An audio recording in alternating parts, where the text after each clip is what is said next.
My name is Teresa Marlowe, 32 years old. The autumn sky had already dimmed when I pulled into my parents' driveway, their suburban house bathed in the same golden light I'd known since childhood. Sunday dinner was supposed to be tradition, though in truth it had become an obligation, a ritual performance where we all pretended that our family wasn't fractured by favoritism and unspoken debts. I smoothed the creases in my charcoal skirt, inhaled, and stepped out of my modest sedan. Through the bay window, laughter and movement flickered like a play staged without me. I hesitated, the familiar knot forming in my stomach, then knocked twice before sliding the key into the lock. "Always announce yourself, Teresa," Mom used to say. "It's polite." Inside, the scent of roast chicken and rosemary potatoes wrapped around me, warm and suffocating all at once. Family photos lined the hallway, Dad's grin at Rachel's college graduation, my half-smile at my own, vacations where I looked more like an observer than a daughter. "Teresa, is that you?" Mom's voice floated from the dining room, buoyant. "It's me," I called back, hanging my coat on the rack. When I stepped into the room, I froze. Rachel stood in a burgundy cocktail dress, hair freshly highlighted, glowing as if the spotlight belonged solely to her. Dad poured champagne into the crystal flutes reserved for Christmas and milestone birthdays. Mom fussed with her pearl earrings, excitement radiating from her. "You're just in time," she exclaimed, enveloping me in a hug that smelled of Chanel No. 5. "Perfect timing," Dad added. We were about to toast. "To what?" I asked, though I already sensed the answer. Rachel clutched her glass, barely able to contain herself. "I found it," she blurted. "My dream house. Oakwood Heights. The luxury townhouses with rooftop gardens. They accepted our offer this morning." My forced smile stiffened. Oakwood Heights, the place where starting prices soared past $450,000. Dad wrapped an arm around her. We couldn't be prouder. "And we're helping with the down payment," Mom chimed in, patting Rachel's hand. "From the family trust fund." The flute trembled in my grip. "The family trust fund?" Mom nodded cheerfully. "Of course, for family milestones. This is Rachel's." The room tilted, my heart pounding against bone. "You mean the account I've been contributing to for 10 years? For a moment, Dad's eyes flickered. Guilt, hesitation, before hardening. "It's always been for family, Teresa. Rachel's ready. You'll understand." I couldn't breathe. My mind reached back. Age 22, fresh out of college, invited to dinner where Dad spread paperwork across this very table. "Start your future fund," he had said. Mom had smiled, encouraging me to add what I could. Month after month, $500 gone from my paycheck. Vacations skipped, secondhand furniture purchased, nights alone in a cramped apartment, all for a promise that one day it would be my foundation. And now it was Rachel's triumph.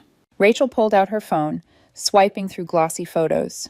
"Look, granite countertops, cathedral ceilings. Oh, and the master has a walk-in closet. It's beautiful," I managed, voice strangled. "See?" Dad beamed. "Teresa's always been the responsible one. She understands." Mom's pat on my arm was dismissive. "You don't even have a boyfriend yet, dear. Rachel's at a different stage of life." Her words sliced deeper than she knew. Rachel, the golden child, recipient of a gifted car, the European vacation labeled educational, the graduate degree funded without hesitation. Meanwhile, I rode buses in the rain, patched leaky ceilings, turned down opportunities to stay close, dependable. "Excuse me," I murmured, setting down the champagne. I hurried to the bathroom, locking the door behind me. My hands shook as I pulled out my phone, opening the banking app. The account glared back. Previous balance, nearly $60,000. Current balance, $0. Last transaction, transfer to external account. Yesterday. My stomach dropped.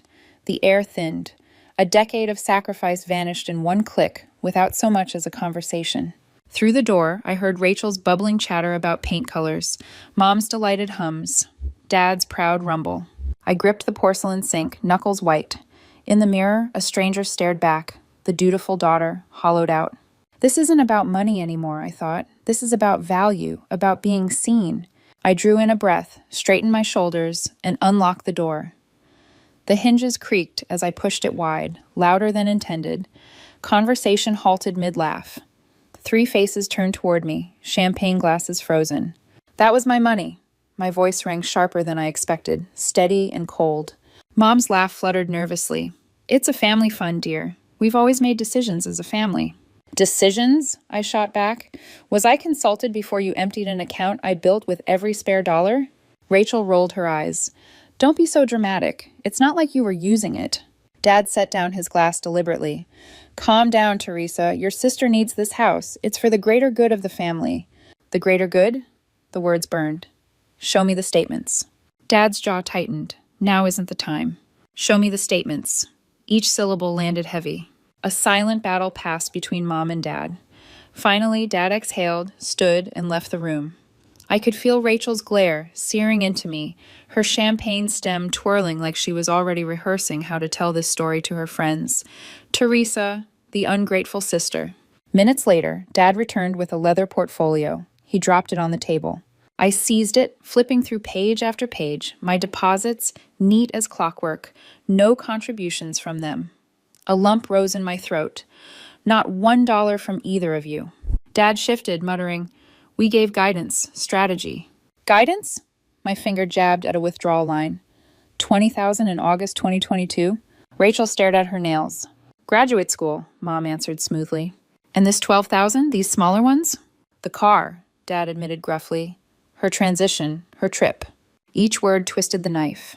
I closed the portfolio with a snap, my chest hollow but seething. And what about my needs? You've always been capable, Dad said, as if praising me. So independent, Mom added softly. Because I had no choice, I countered. Every time I asked, it was no. Mom's eyes glistened. That's not fair, Teresa. After all we've done. What exactly have you done? My tone was flat, no longer pleading. We raised you, Dad barked. A roof, food. The bare minimum, I interrupted. Rachel smirked. It's just money. You'll save more. It's not my fault you chose a boring career. Her cruelty sliced the final thread. I gathered my purse and the portfolio. Where are you going? Mom's voice cracked. I've lost my appetite. Dad stood, his authority looming. We expect you to be reasonable. The decision is made. Yes, I said, turning to the door. It has. Rachel's voice followed, sharp and scornful. You're ruining everything over some money. I paused at the doorway, looking back one last time. Dad's rigid jaw, Mom twisting her napkin, Rachel's exasperation. This isn't about money, I said quietly. It's about trust. The door clicked behind me, soft yet final. In my car, the portfolio sat heavy on the passenger seat. 10 years of sacrifice bound in leather. Streetlights flickered on, illuminating a road I'd never taken before. For once, the responsible daughter wasn't returning. The apartment was quiet except for the hum of the refrigerator, an indifferent witness to my unraveling. I spread the bank statements across my coffee table, each page another reminder of the life I had sacrificed to build a future that had been handed away in an instant. 10 years of $500 deposits, my name typed neatly beside every line. It looked like evidence in a trial, only the defendants were my parents and my sister. My phone buzzed again, insistent. I didn't need to check. The caller ID had already cycled through Mom, Dad, Rachel, and back again. I let it vibrate itself into silence, but the notification light kept blinking, a stubborn reminder of their persistence. I finally tapped to listen. Sweetheart, Mom's voice cooed in the first voicemail, all syrup and steel. You're overreacting. This is Rachel's moment. She needs the house. She has a fiancé to think about. We'll talk tomorrow. The next message was Dad's, sharp and clipped. Your silence is disappointing, Teresa. The Marlowe family doesn't air dirty laundry. Stop this childish tantrum before it hurts our reputation. And then Rachel's voice, the one that used to giggle secrets with me under covers when we were little. You could at least be happy for me. It's not like you were ever going to use that money anyway. I deleted all three. Still, the ache lingered.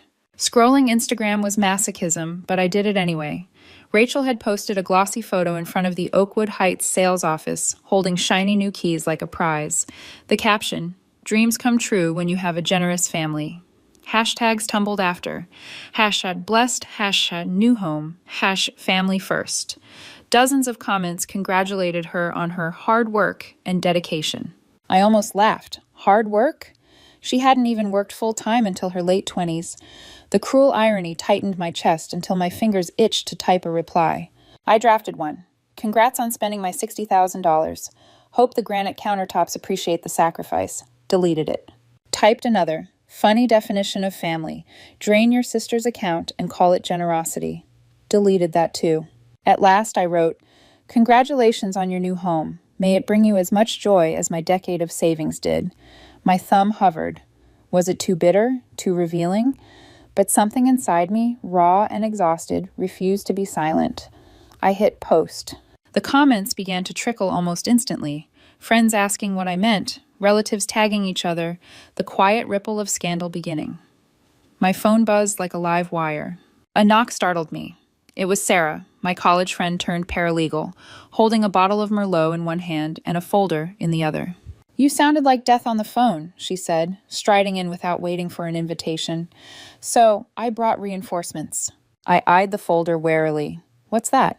She set the wine on the counter and pulled out 2 glasses from my cupboard like she lived here. "Information. You said they emptied a joint account you've been funding for 10 years? "Yes," I whispered. "Almost 60,000, just gone." She poured the wine, dark red, pooling like blood. "Teresa, that's not just unfair. That might be illegal." The word hit me like a slap. Illegal? But their names were on it too. It was a family account.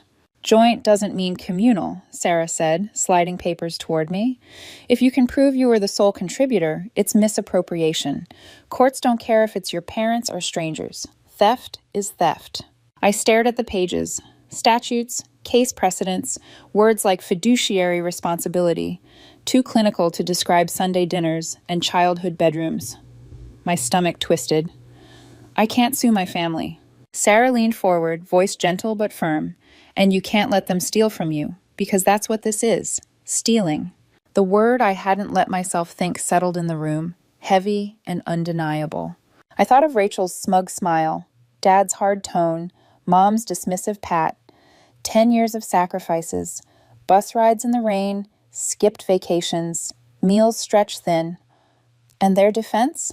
"You'll understand. You're capable. You're independent." A cold clarity seeped through me. If this had been anyone else, a bank, a boss, a stranger, I wouldn't hesitate to fight back. So why did DNA excuse betrayal? I drained the rest of my glass, staring at the neat columns of my own deposits, each one a reminder. This wasn't charity I gave them. This was trust. And trust, once broken, couldn't be rebuilt with apologies or lemon squares. "Who would I even talk to?" I asked finally. Sarah smiled grimly. "I know someone. Senior partner at my firm. He's seen uglier cases than this, if you're ready." I wasn't ready. Not yet. But for the first time, I wanted to be. Outside, the city street buzzed with indifferent life, headlights streaking against my window. Inside, the bank statements glared up like a verdict waiting to be read. I had a choice: remain the responsible daughter, forever forgiving, or finally claim the voice I had been trained to swallow. I gathered the pages, stacking them neatly, the way Dad always said, organization shows character. This time, the order wasn't for his approval, it was for my defense. My phone buzzed again, another call from Mom. I let it ring. "Tell me, Teresa," Sarah asked quietly, watching me. "Are you going to keep being their safety net, or are you ready to cut the ropes?" I didn't answer. Not yet. But the silence was an answer of its own. The law office smelled faintly of lemon polish and old paper, the kind of place where time felt slower, but decisions carried the weight of centuries. Across the gleaming conference table sat Thomas Reeves, senior partner at Westbrook and Associates. Silver hair, rimless glasses, and a gaze that sliced through pretense with quiet precision. Sarah sat beside me, her presence a lifeline. I laid the leather portfolio on the table, pushing it toward him with trembling hands. He leafed through the statements methodically. His fingers were steady, but I caught the tightening of his jaw. "Every month," he murmured, "without fail. Your contributions, no others." "Yes," I whispered. He removed his glasses, setting them down. "This is not a trust. It's a joint account. But by law, contributions determine ownership. They had no right to remove funds without your consent." The words landed heavy. No right. Not just unfair, not just unkind, unlawful. "But they're my parents," I said, voice breaking on the word. His expression softened, but his tone did not. "That makes it more troubling, not less." He outlined steps: certified letters disputing the transfer, formal notice to the bank, a demand for restitution. Each phrase sounded clinical, but underneath, I felt the ripple of something far larger, like pulling a single thread from a tapestry and watching the whole weave unravel. When we left the office, the late afternoon sun was fading, gilding the city in melancholy light. My stomach twisted. I wanted justice, but I also wanted a family. Could I have both? I didn't get time to wrestle with it. 2 nights later, Mom called. "Sunday dinner, Teresa. No excuses. We need to talk." Her tone was sugar-coated threat, but I went. The moment I stepped into Uncle Frank's dining room, I knew. It wasn't a family meal. It was an ambush. Uncle sat at the head of the table, arms crossed, disappointment radiating. Cousin William leaned forward with the cocky ease of a man still living on the fumes of old football glory. Rachel sat immaculate, nails gleaming, eyes darting between me and her phone. "You're breaking your mother's heart," Uncle Frank intoned, pointing his fork like a gavel. "She hasn't slept since those legal letters." I sipped water to keep from retorting. "Rachel has always had big dreams," William added. "You're just a teacher." The word "just" dripped contempt. I folded my napkin deliberately. I've spent my life helping children achieve theirs, including paying college application fees for 3 students out of my own pocket last year. The table fell briefly silent. Even Rachel shifted uncomfortably. But then Uncle barreled on. "Your sister needs that money for her future. A house, a wedding. She has plans." "So did I replied simply. It was the first time I'd said it aloud, not as a whisper to myself, but as a declaration. The silence that followed was suffocating, broken only by the clink of silverware. My phone buzzed on the table. Grateful for the excuse, I excused myself to the kitchen. Unknown number. Against instinct, I answered. "Teresa?" The voice was warm, lined with desert air. "It's Meredith, your aunt." I froze. My father's sister. We hadn't spoken in years. "How did you—" "Sarah called me," she said briskly. "We've kept in touch." Of course they had. Strong women tend to find each other. "I heard what Robert and Patricia did with your savings." "It's complicated," I murmured automatically, the old reflex. "No, it's not," she cut in. "They did the same to me with Grandma's jewelry, pieces she left me in her will. Robert convinced me they had to stay in the main family line. I let it go because I thought that's what family did." My breath caught. "I didn't know." "Of course you didn't. They build walls of silence. Your grandfather did it to your father. He learned well." Her tone softened. "Don't let them do this to you, Teresa. Don't be the next link in a chain of theft disguised as tradition." Her words echoed louder than Uncle Frank's scolding, louder than Rachel's entitlement. A pattern stretching back decades, polished into respectability by the phrase family reputation. I looked at the drawings on my fridge, gifts from my 3rd graders. Bright suns, clumsy rainbows, stick figure families holding hands. Integrity written in crayon. They believed the lessons I taught. Could I betray them by not believing them myself? "This stops with me," I whispered into the phone. "Good girl," Aunt Meredith said, her smile audible. "Now, here's what you're going to do." She laid out steps, practical and unflinching. Legal documents to request, phrases to use, names to contact. But beneath the logistics was something more vital. The confirmation that I wasn't crazy, I wasn't dramatic. I was part of a legacy of women diminished for convenience, and I was about to break it. When I returned to the dining room, the conversation faltered under the weight of my changed expression. Uncle opened his mouth, but I cut him off. "I'm leaving," I said simply, "and I'm not backing down." Rachel scoffed, flipping her hair. "God, Teresa, you make everything about you." I met her gaze. "No, for once I'm making it about me." Her smirk faltered. I walked out, the night air sharp and freeing against my skin. My phone buzzed again, but I didn't check. For the first time in my life, I wasn't answering to them. And somewhere across the miles, my aunt, my unexpected ally, was smiling in solidarity. The email arrived just after dawn, subject line clipped and bureaucratic. Notice of account freeze, pending investigation. I read it 3 times, the words blurring with relief and dread. The bank had acknowledged my dispute. Funds in the joint account were suspended until further review. The number $59,872.43 sat like a shield in black font. I should have felt triumphant. Instead, I felt the air grow heavier, because I knew my family wouldn't take this quietly. By mid-morning, my phone vibrated with Dad's number. Against my better judgment, I answered. "What have you done?"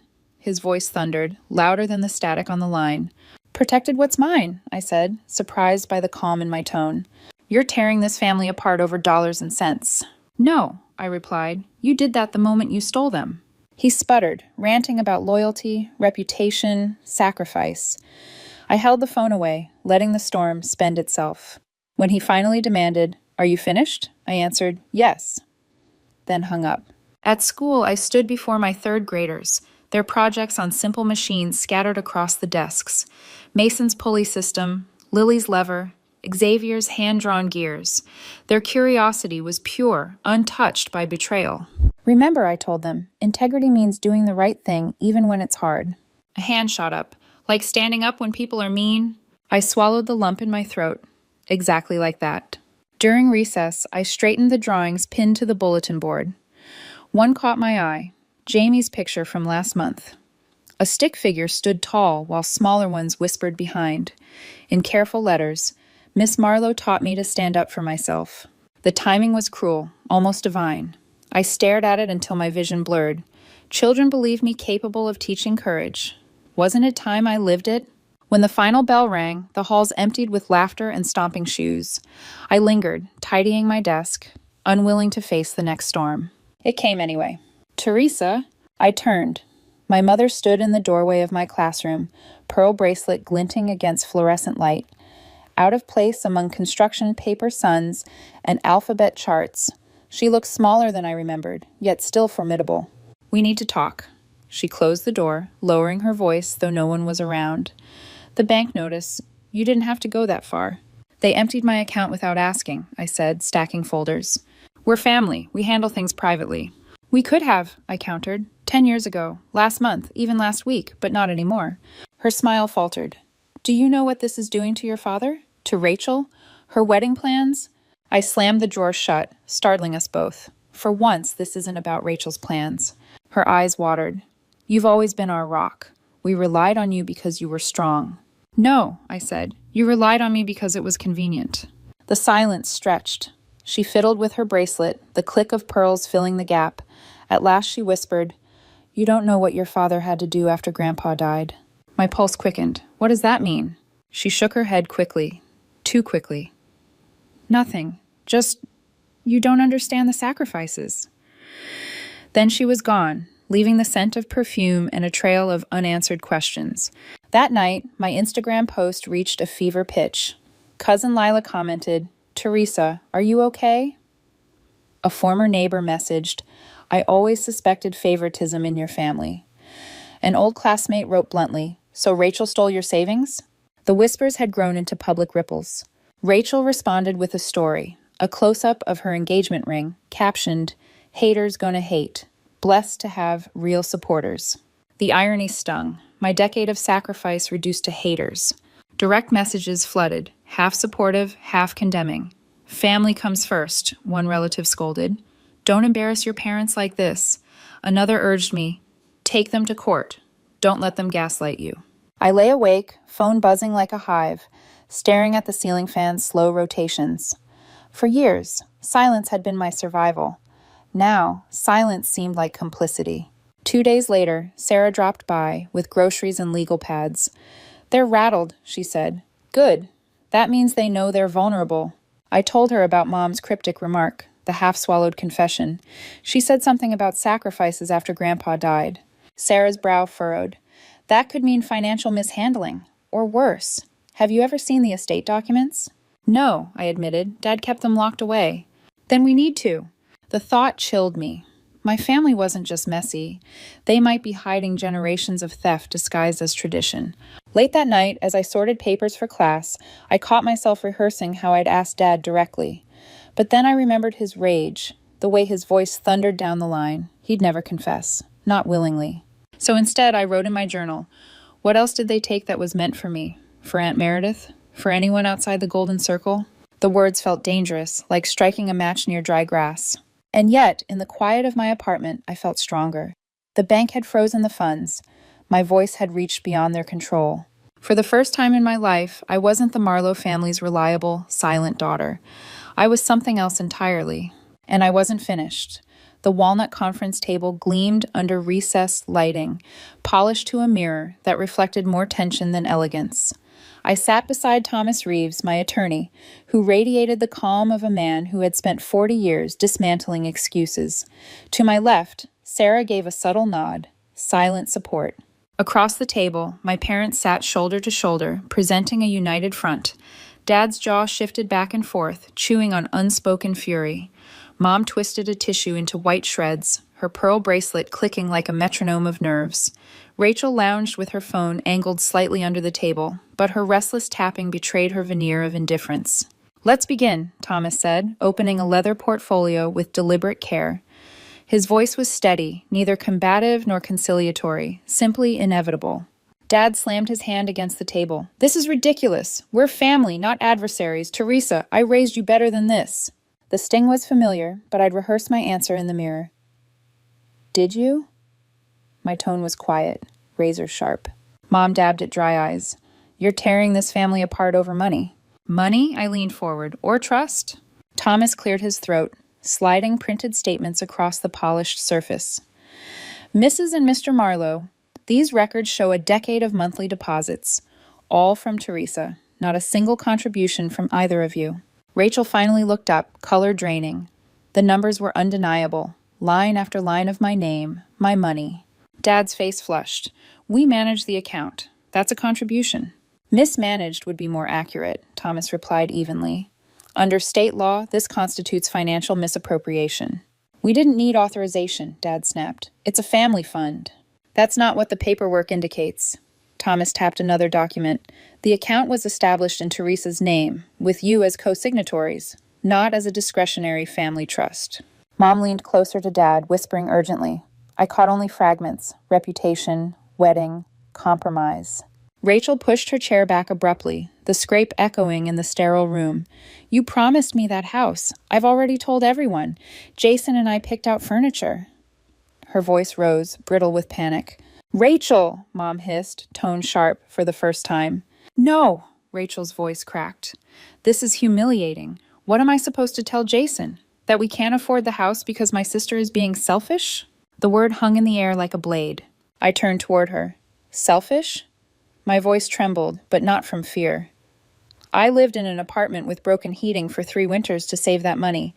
I skipped vacations. I carried this family's expectations while you indulged, and now I'm selfish for asking to keep what's mine." Dad's hand clenched into a fist. Mom pressed her tissue harder, as if she could erase reality by shredding it. Thomas slid another document forward. "We've prepared a settlement agreement. Full restoration of Teresa's funds, with 5% interest compounded annually. This is generous, considering we could pursue damages." Dad's eyes narrowed. "You would sue your own parents?" "I would protect what's mine," I said. "Just like you always taught me." The silence was suffocating, broken only by the quiet whir of the air conditioning. Mom's pearls clicked. Rachel's phone buzzed with a notification she didn't check. Dad leaned forward, voice low, almost conspiratorial. "Let's be reasonable. We'll split the money 3 ways. Fair for everyone." Thomas opened his mouth, but I touched his arm. This moment belonged to me. "No," I said simply. The word was heavier than any speech, falling into the room like a stone in still water. Dad's face hardened. "Is this how you repay us for everything? Your mother and I gave you every advantage." "Did you?" I placed my palms flat on the table.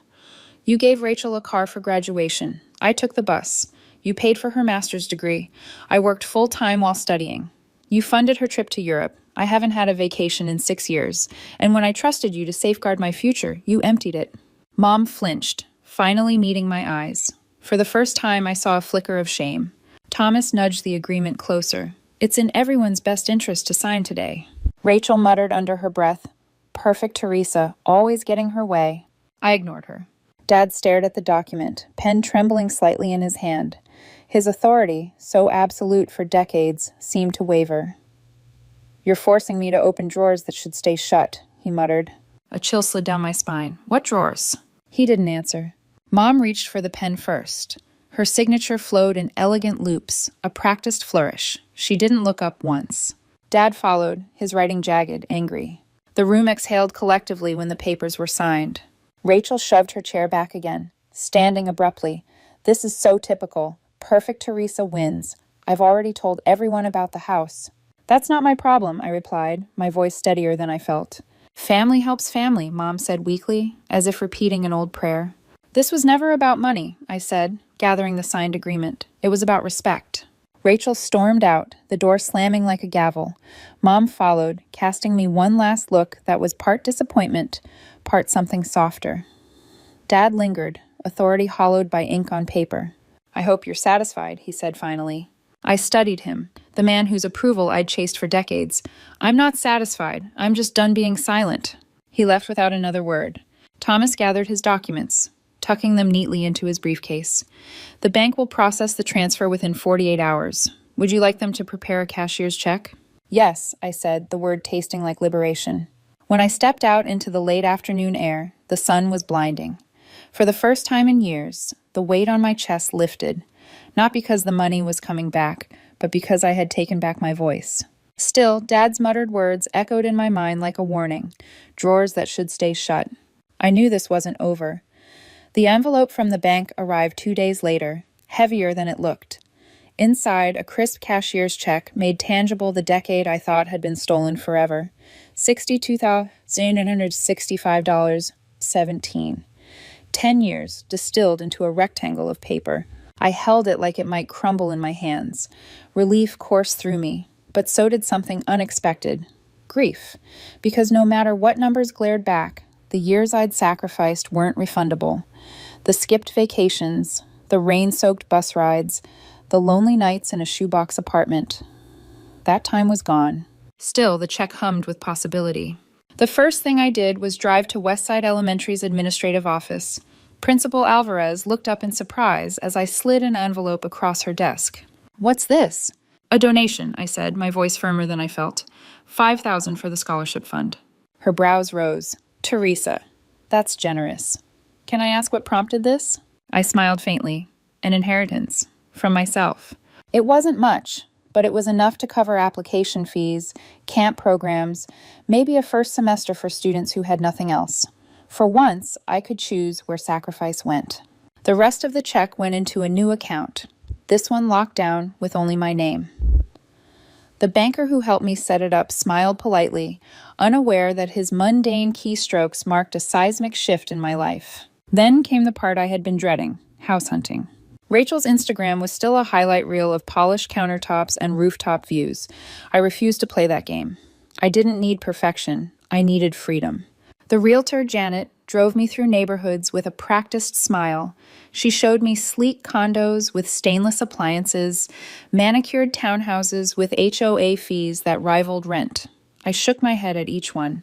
Finally, she pulled up to a cottage on Maple Street. "It's modest," she warned, almost apologetic. The siding was weathered, paint peeling in places. The porch sagged slightly. Inside, hardwood floors bore the scuffs of decades. The kitchen counters were outdated, and the second bedroom was barely large enough for a bed. But sunlight poured through east-facing windows, drenching the space in morning light.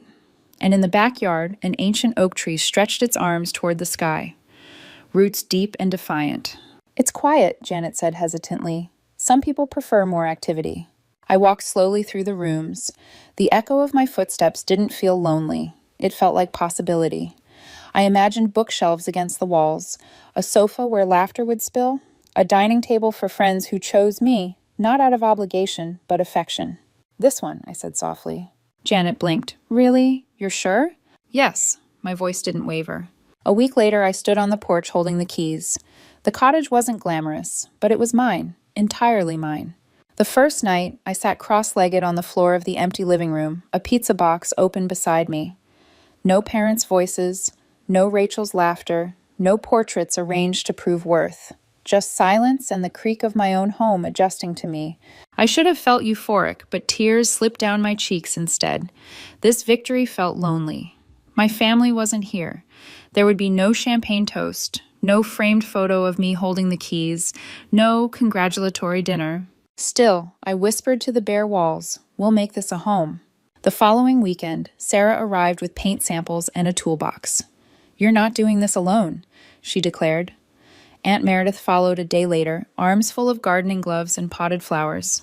We worked in tandem, Sarah sanding cabinets, Meredith digging soil, me learning to swing a hammer without fear. Slowly, the cottage transformed. Window boxes sprouted geraniums, The oak tree became the centerpiece of a backyard garden, and laughter echoed through rooms that once only knew dust. One evening, as the sun set in streaks of rose and gold, we gathered in the backyard with paper plates of takeout and plastic cups of wine. "To new beginnings," Sarah toasted. "To reclaiming what was ours," Aunt Meredith added, eyes twinkling. We clinked cups, and for the first time in months, I felt warmth spread through me that had nothing to do with wine. After dinner, Meredith lingered as Sarah left. She reached into her tote and pulled out a sealed envelope, yellowed at the edges. "I've held on to this for years," she said quietly. "I wasn't sure when, or if, you'd be ready." I frowned. "What is it?" "Your grandfather's codicil. A copy, at least. It mentions provisions that, well, your father never honored." The weight of it pressed against my palm like a secret long buried. "Why give it to me now?" "Because you've proven you won't be silenced, and because you'll need it." Her gaze held mine. "This isn't just about money, Teresa. It never was." When she left, I sat alone at the kitchen table, the envelope staring back like a dare. My fingers itched to tear it open, but exhaustion held me still. Some truths could wait one more night. Upstairs, in my bare bedroom, I curled beneath borrowed blankets. Outside, the oak tree rustled, a sentinel in the dark. For the first time, I slept without fear of what tomorrow would demand of me. But I dreamed of drawers and boxes locked tight, of papers my father swore should stay shut. 1 year later, the garden was alive. The cottage that once felt hollow now thrummed with color, window boxes bursting with geraniums, a stone path lined with purple coneflowers, sunlight painting golden patches across the worn hardwood inside. Every plant I'd pressed into soil had taken root, stubborn and resilient, like me. I knelt in the dirt beside the oak, pulling weeds, when a shadow fell across the garden gate. "Teresa?" I looked up, heart stuttering. My mother stood there, hands clasped around her purse, pearl earrings gleaming against her pale face. She looked smaller, somehow. Less like the woman who once dictated appearances, and more like someone who had been shrinking under silence. "Your flowers are beautiful," she said softly. I brushed soil from my gloves and rose slowly. "Thank you." Behind me, Aunt Meredith set down a trowel. She wiped her brow, then caught the look on my face. "I'll check on the tarts," she murmured, squeezing my shoulder before disappearing inside. For a long moment, my mother and I just stood there, the oak leaves whispering above us. "I didn't bring anything," she said nervously. "I should have." "It's all right," I answered, though my chest tightened. She stepped cautiously into the garden, as though entering sacred ground. "I've been thinking about what happened, about what we did." Her voice wavered. "I told myself we were being practical, that Rachel needed help, that you would be fine. But I see now, I didn't see you." Her words trembled in the air, inadequate but monumental. "I'm glad you see it now," I said simply. Tears pricked her eyes. "Your father still doesn't understand. He says you abandoned the family." "I didn't abandon anyone," I replied, meeting her gaze. "I just stopped abandoning myself." She flinched at the truth, but didn't argue.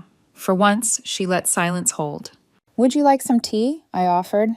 It wasn't forgiveness, not yet, but it was an opening. She nodded, a fragile smile ghosting her lips.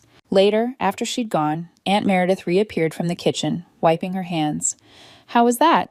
"Hard," I admitted, "but different." She studied me for a moment, then reached into her tote.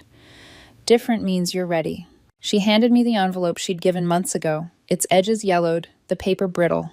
"Your grandfather's codicil," she reminded. I hesitated, then slid a finger under the seal. Inside was a copy of his will's amendment, written in neat, deliberate script. My name leapt off the page. A provision of $5,000 for Teresa Marlowe's first home, to be safeguarded in trust until such time as she makes her own start.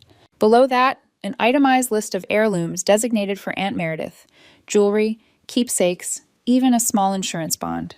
None of it had ever reached us. I felt the floor tilt under me. "He meant for me to have this." "Yes," Meredith said, "and your father intercepted it. He told me it had to stay in the main line, that you'd be provided for eventually, but eventually became never." The words pressed into me like stones. Grandpa hadn't overlooked me. He had remembered. Carefully, specifically, and still I'd been erased. "Why didn't you fight him?" I asked, my voice sharper than intended. She sighed. "I was tired, beaten down by years of battles I never won, and I didn't want to lose what little connection I still had." I folded the codicil with trembling hands. I won't let it happen again. Meredith's eyes glistened with pride. That's why I gave it to you, because you won't. That night, I couldn't sleep. I sat at the kitchen table, the codicil spread out beneath the warm glow of a single lamp. My grandfather's handwriting felt like a ghost reaching across time, urging me to reclaim what was rightfully mine. Mom's words echoed, "You don't know what your father had to do after Grandpa died." What had he hidden? What drawers had he locked? Meredith's voice haunted me too. This isn't just about money. It never was. I knew then that the settlement wasn't the end. It was only the surface, smoothed over by legal signatures. Beneath it lay layers of buried choices, each one shaping who we were allowed to become.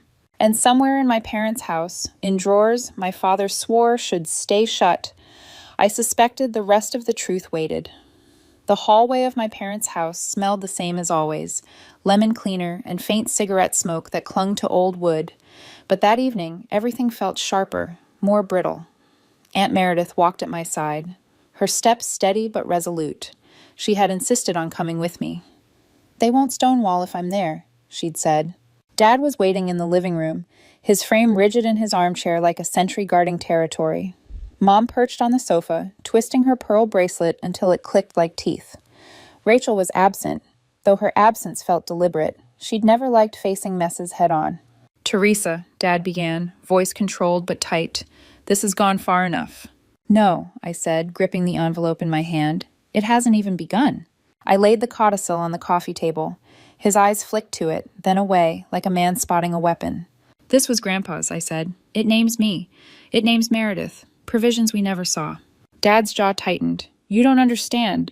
"I understand perfectly," Meredith cut in, her voice sharp. "You intercepted it, just like you intercepted Grandma's jewelry, just like you convinced me to let it go for the good of the family." A flush rose in Dad's cheeks. "It wasn't like that." "Then where is it?" I pressed. "Where's the rest?"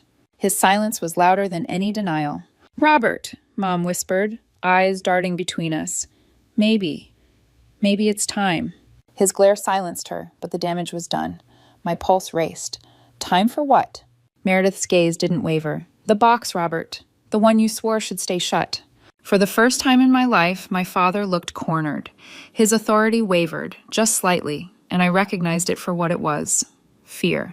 After a long, brittle pause, he rose. Without a word, he strode down the hall. We followed, our footsteps muffled on the old runner rug. He stopped at the hall closet, reached into the shadows, and pulled out a battered blue metal box. It was smaller than I'd expected, heavy enough that his hands trembled slightly as he set it on the dining table. "I won't open it," he muttered. "Then I will." My hands were steadier than I felt as I flipped the latch. The lid creaked open, revealing neat stacks of documents, envelopes yellowed with age, and velvet pouches that clinked softly. The scent of dust and old ink rose like a ghost. At the very top lay an envelope in my grandfather's handwriting. "Correct this if I am gone." I unfolded the letter, my breath shallow. Grandpa's words were blunt. "I leave specific assets to Meredith and Teresa. Do not alter this. Family is not licensed to redistribute. Integrity above all."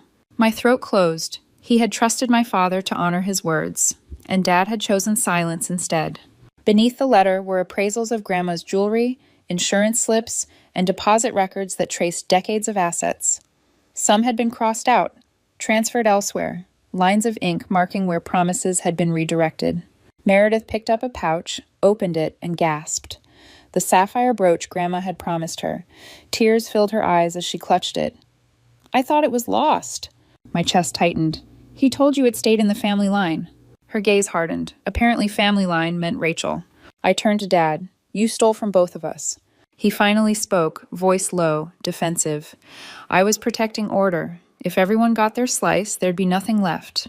Families need strength, not scraps." "Strength built on theft isn't strength," I shot back. Mom's hands shook as she reached for the papers. "Robert, it's all here. You told me." She stopped, pressing the tissue to her lips. "Don't," he warned, his voice rising. "Don't you dare turn on me."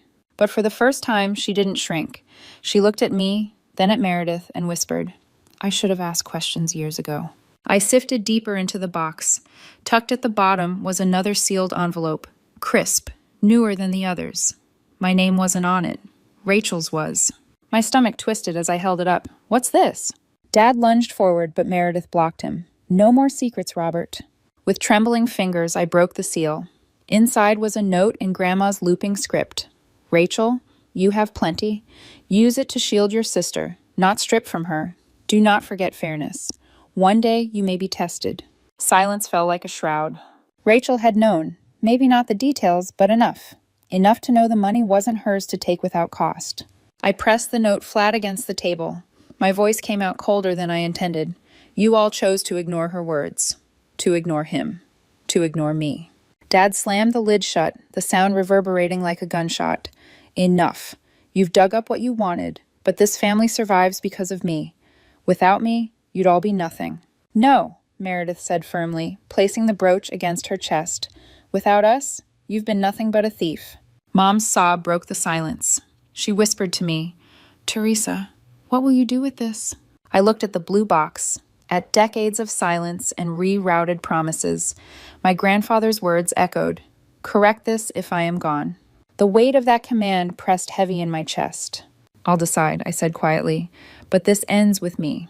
Dad's glare followed me as I carried the documents out of the house, the blue box lighter in my hands than the burden it carried in truth. On the porch, Meredith exhaled shakily. You've got the proof now. The choice is yours. I nodded, but inside a storm brewed, because proof was power, and power demanded action. 2 days after the blue box, the documents lay fanned across Thomas Reeves's conference table like a small city seen from above, streets of ink, neighborhoods of signatures, monuments of intent. Thomas adjusted his rimless glasses and tapped the center stack. We can pursue criminal charges, he said evenly. Fraud, conversion, potential estate violations. Or we can structure a restorative agreement with teeth, restitution, transfer of designated items, acknowledgments, and a no-contact clause until terms are fulfilled. Your call. The word criminal lodged in my throat. I saw my father's rigid silhouette, my mother's shaking hands, the way fear had trained them to confuse control with love. Justice mattered. So did what came after. Restorative, I said at last, but enforceable. No more invisible rules. No more reworded promises. Thomas's mouth twitched. Approval, not a smile. Then we'll draft conditions they can't wiggle around. By afternoon, he'd built the scaffolding. Exhibit A, copy of the codicil naming a cash reserve for my first home. Exhibit B, appraisals and insurance slips for Grandma's heirlooms. Exhibit C, Grandpa's letter, correct this if I am gone. Exhibit D, the note to Rachel. Use your plenty to shield, not strip. The agreement demanded 1. Immediate return of designated heirlooms to Aunt Meredith. 2. Transfer of the codicil's cash reserve equivalency to reduce my mortgage principal. 3. A signed written acknowledgement of the misappropriation and a binding commitment to make no further claim on my assets. 4. A formal apology, concise, explicit. 5. A no-contact clause for 90 days, except through counsel. 6. My agreement not to press criminal charges contingent on full compliance within 10 business days. Thomas slid the draft toward me. One more element, he said, eyes keen. They've used family reputation as a cudgel. We'll invert it. If they breach, we reserve the right to publish the acknowledgement along with exhibits. Sunlight clause. The breath I didn't know I'd been holding slipped out. Do it. We met in the same room where they'd signed the first settlement. This time Dad didn't posture. He arrived armored in silence. Mom's pearls were gone. She wore small gold studs as if to apologize for their glint. Thomas reviewed the agreement clause by clause, voice steady as a metronome. Exhibit A, he said, tapping the codicil. A reserve your father diverted. The mortgage reduction wire will post to Ms. Marlowe's lender upon execution. Dad's jaw worked. How much? 5,000 plus inflation-adjusted equivalency, Thomas replied. 7,400 today. He moved to Exhibit B, and Aunt Meredith lifted the velvet pouch, the sapphire brooch catching light like trapped sea. Her fingers trembled. It was never lost, she said softly to no one and everyone, only rerouted. Mom stared at the table. Robert. He flinched at his name, as if titles had shielded him until now. When Thomas read Grandpa's line, "Family is not licensed to redistribute," the room shifted. I saw the man my father once might have been, a son taught scarcity like catechism. But I also saw the man who had chosen quiet theft and called it stewardship. "And Exhibit D," Thomas finished, placing Grandma's note to Rachel in the center as if it were a compass. The inked instruction, shield, not strip, seemed to throw its own small light. A chair scraped behind me. For a heartbeat, I thought it was Rachel. She'd come late, chin lifted, eyes rimmed red like she'd slept in mascara. She stood without her usual phone armor. "I need to say something," she began, voice thin. "I knew about one withdrawal, the tuition." She swallowed. "I told myself Dad would make it even later, that it was temporary. When the house came, I didn't ask where it really came from. I didn't want to know." My lungs ached. "You didn't only not want to know," I said quietly. "You wanted it more." Her eyes flicked to the note with her name. Shame loosened her posture. "I can't take it back, but I won't take another cent that isn't mine." She faced Thomas. "Add me to the acknowledgement. I'm not a child." Dad's head snapped toward her, betrayed that the acolyte had stepped off the dais. He reached for the pen, rage trembling down his arm, and signed first. His name looked like it had been dragged across gravel. Mom signed next, a palm pressed flat to the paper as if to steady the past. Rachel lifted the pen last. Meet my eyes. Wire receipts printed. The mortgage servicer confirmed the principal reduction. A courier would deliver the heirlooms to Aunt Meredith's home by evening. Thomas gathered the copies. "Compliance complete," he said. "As of this moment, the restorative agreement is in force. Ms. Marlowe, shall we countersign?" I nodded, and my signature landed lightly, like something setting down after a long flight. Outside, the air tasted newly washed. On the sidewalk, Rachel hesitated. "Can we talk?" she asked, words small as beads. "Not yet," I said, not unkindly. 90 days. I had learned the shape of safety. Sometimes it looked like a boundary. That night, the courier knocked as promised. Aunt Meredith opened the velvet pouches at my kitchen table, laying jewels like constellations. She traced the brooch, then closed her hand around it, relief slipping into her features like warmth. "I thought I lost myself when I lost these," she admitted. "Turns out I just needed proof to find my voice again." We ate simple food on mismatched plates. Sarah arrived with a bottle and the news that my mortgage portal reflected the new balance. We toasted with water and wine, and the lemon tart Aunt had sworn wasn't store-bought. It was. "To building what we keep," Sarah said. "And returning what was never ours," Meredith added. Later, I stepped out to the porch. The oak lifted dark limbs against a sky glossy with stars. The cottage's windows threw small squares of light onto the soil we'd turned by hand.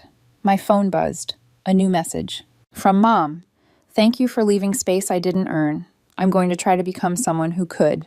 I watched the words for a long time. I didn't reply. Not yet. Apologies were seeds. I had learned to wait and see what would grow. Over the next weeks, the air in my life changed. At school, a parent handed me a card with a donation receipt to the scholarship fund for the teacher who taught my son the word integrity, she'd written.